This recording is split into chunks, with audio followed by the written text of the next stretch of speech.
Assalomu alaykum. Hurmatli bizni kuzatib turgan kuzatuvchilar, salomatmisizlar, tinch omonmisizlar? Xullas biz mana bugun Farg'ona tumani Oqbulol qishlog'idamiz. Mana shu bog'imiz, mana 70 sotiklik bog'. Bu bog'imizga oq kelin barmoq navi bor, to'rt qator ketmon sopi, chekkada sug'diyona uzumlarimiz bor.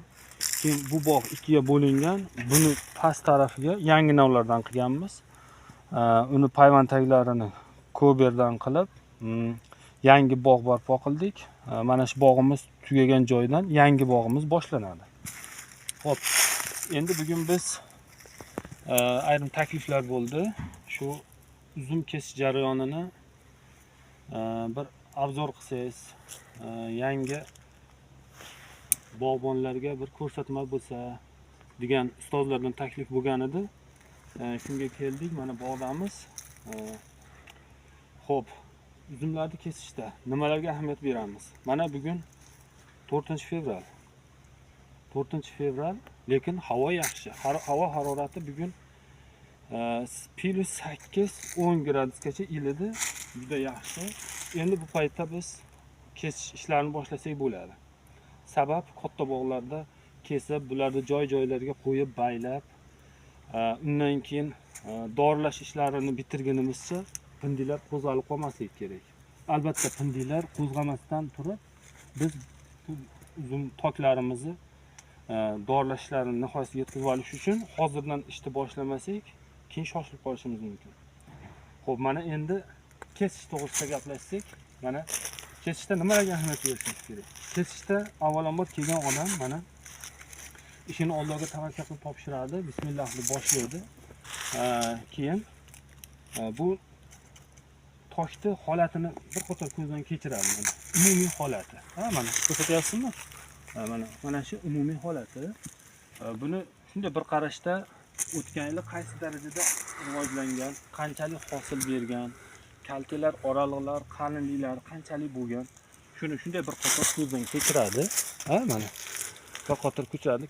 Mana ko'rsatsangiz, mana yaqinroq ko'rsatsangiz ham bo'ladi. Mana novdalar yaxshi pishgan. Mana novdalar o'rtacha yaxshi pishgan. Juda ham katta bo'lib, yo'g'on bo'lib ketgan, gov bo'lib ketgan kaltalar kam. Demak, batta hammasi xudo xolasa deyarli 90% hosil olsa bo'ladigan novdalar. Xo'p, endi mana boshlaymiz kesishda. Xo'p, mana Bismillahirrohmanirrohim. Kesishda nimalarga ahamiyat beramiz? Birinchi, novdalarni yaxshi hosil beradigan novdalar tanlab olamiz.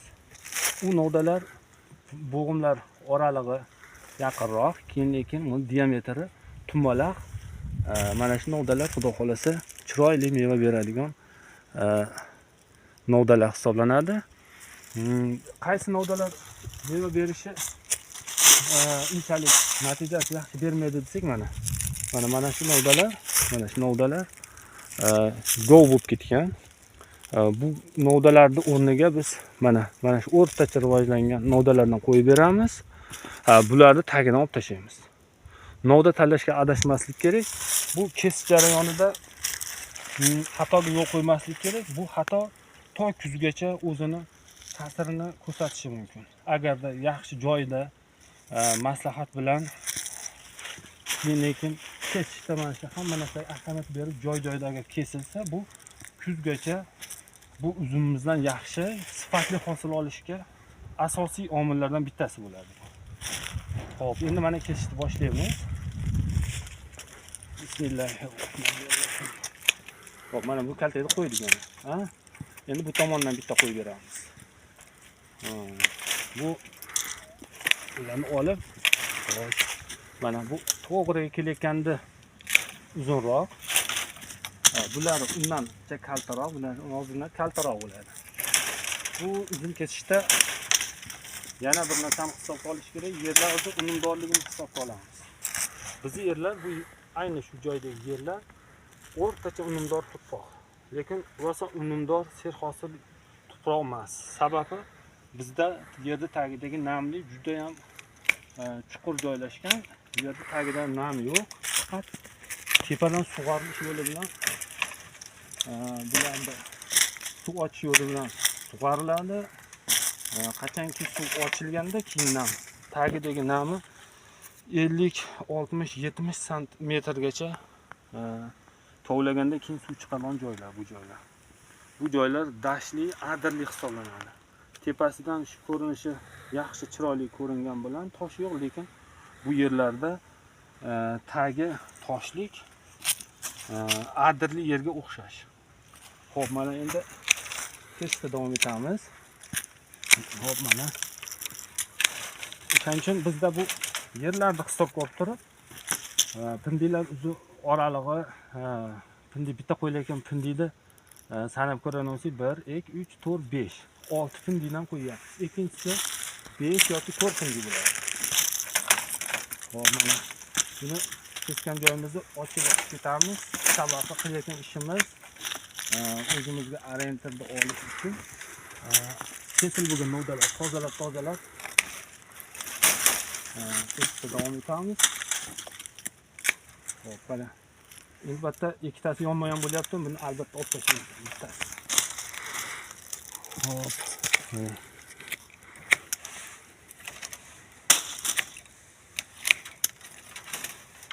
Testda yana bir ahamiyat beradigan narsa zang.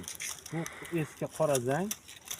Zangni kaltalatib orqa tomondan kaltaga qo'ygandan zangni uzaytirib olib kelib turib biz novda qo'yib berganimiz undan ko'ra natijasi yaxshi bo'ladi. Sababi tosh bu atrofdagi mana shu imkoniyatdan foydalanish kerak. Mana bo'shlik joy bormi? Kelish kerak mana. Kelgan, mana zanglar cho'zilib kelgan, mana. Yaqin ko'rsatyapsizmi? Mana. Mana zangni qarang. Zang kelyapti mana. Yana mana novda yana kelyapti. Mana kelyapti mana shu joygacha kelguncha mana yaqin 2,5 metr atrofida uzayib kelgan bu tomonga. Xo'p, mana ularni oralatib uzunligini novdani diametriga qaramay qo'yamiz. Buni mana yo'g'onroq pishgan bo'lsa oz uzunroq, bitta buni olsak, buni olamiz. Bundan mana bu yerga yana bu novdani qo'yib beramiz. Endi bu tomonga buni qo'ymasak bo'lmaydi. Mana xuddi samolyot qanotiga o'xshab mana bu tomon kelayotgan mana shu novdani ikkala tomonga bir xil taqsimot bilan qo'yilib kelyapti.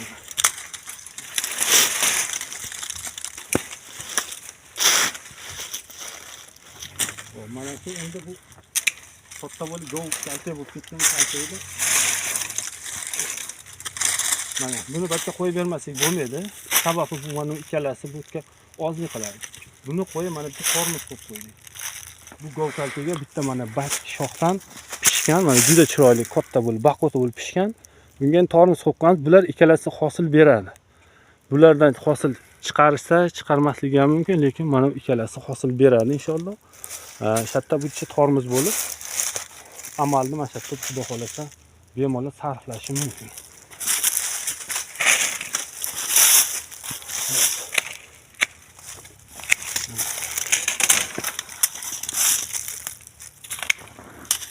Mana shu yelka tomonidan ham orasiga bir ikkita zapas qo'yib qo'yamiz. Ya'niliga zaxira kalta tayyorlash uchun. Lekin bularning uzunligini uzun kesmaymiz.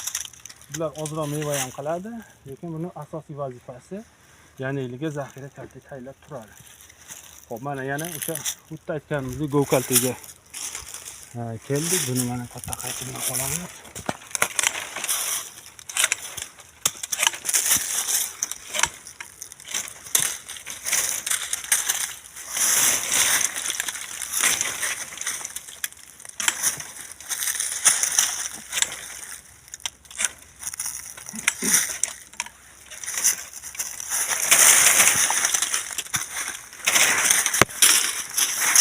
Bu uzunimizni navi ketmon hisoblaymiz. Yoshi hozir mana yo'g'onligini ko'rsating. Tanani yo'g'onligi mana bilakdan katta. Bilakdan katta. 6 yasharga to'ldi bu uzunlarimiz. o'tgan yil ham ancha yaxshi hosil bergan. Bizda hosilni asosan sifatiga ahamiyat beramiz. Shuning uchun mana shu kalsiyalar yaxshi rivojlangan. Agar ko'proq hosil olishga bog'bon mo'ljallasa, lekin kelasi yiliga novdalar yaxshi pishmay qoladi. Demak, hosildorlik pasayib ketadi.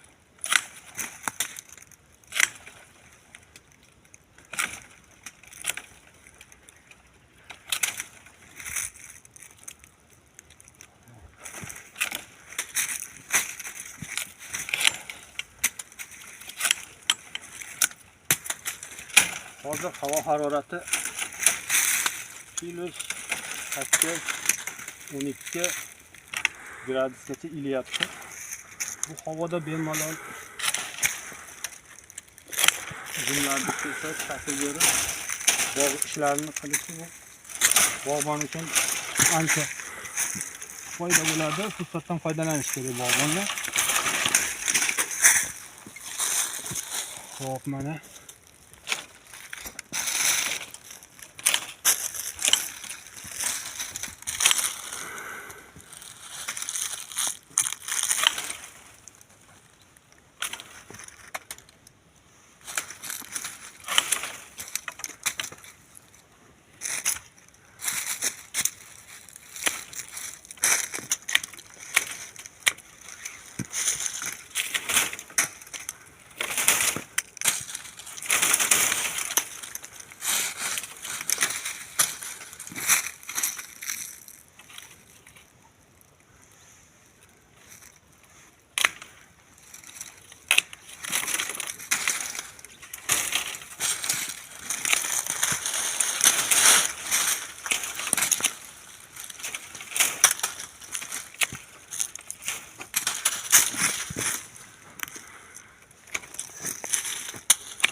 mana shu bilan mana bir tup hokimiz yani kesishlari yakunlandi. Buni bir qarab yana nazorat qilamiz. Qolgan shoxlarini olib mana shu holatda tarqagan. Bunda yana meva bergandan keyin birinchi, ikkinchi xomteklarda albatta mevalarni bir qator qarab yana oralari siyratiladi. Xudo xolasa salomon qishdan yaxshi chiqsak, buncha agar hammasi to'liq meva qiladigan bo'lsa, asli bu yana ko'plik qiladi. Ular albatta ikkita meva chiqarganlar olinadi, oralari qalin bo'lib qolgan joylar yana xomtekda olinadi. Undan keyin xudo xolasa joyiga tushadi. Mana shu xudo xolasa yaqin ko'rsatib ko'rinyaptimi? Mana shu holat xudo xolasa mana shu shablon. Xo'p, endi mana bu tashlardan ko'rsatib qo'ying. Mana buyon ketmoq uzumlarimiz. Mana shablon, mana qora rangdan foydalanganmiz, qo'yib berganmiz. Mana shu ochiq joylarga olib kelib, mana bular joy-joylarga qo'yib bog'lanadi. Bog'langanda yana juda ham chiroyli bo'lib, novdalarimiz joylashib qoladi. Mana shu holat, xudo xolasa. Xo'p, havaskor bog'bonlarimizga mana shu shablon. Xo'p. Salomat bo'linglar. Biz nasib qilsa yana bir boshqa savollar, bir takliflar bo'lsa, xudo xolasa xizmat bo'lsa tayyormiz. Aloqaga chiqaverasizlar. Mana shu tok uzumlarda, toklarda shakl berish ishlari mana shu. Endi albatta kamchilik bor. Banda borki, xatodan xoli emas. Bordi kamchiliklarimiz, xatolarimiz bo'lsa, bemalol xudo xolasa aytsalaringiz ham mayli, xudo xolasa to'ldirishga harakat qilamiz. Bizda bu sohada 25 yil atrofida tajribamiz bo'lsa ham, lekin hali ishlarimizni biz to'liq deb aytolmaymiz. Sababi bandasi xatodan xoli emas. Endi bu bizni bir oz bo'lsa ham bir yangi shu sohaga kirayotgan havaskor bog'bonlarga bir oz bo'lsa ham foydamiz tegsa, shundan bir oz bo'lsa ham bir ular manfaat olib, buni qo'llashsa degan niyatda qildik. Ustozlarda bir takliflari bilan salomat bo'lasizlar. Hammalaringiz ishlaringizga Alloh taolo baraka bersin.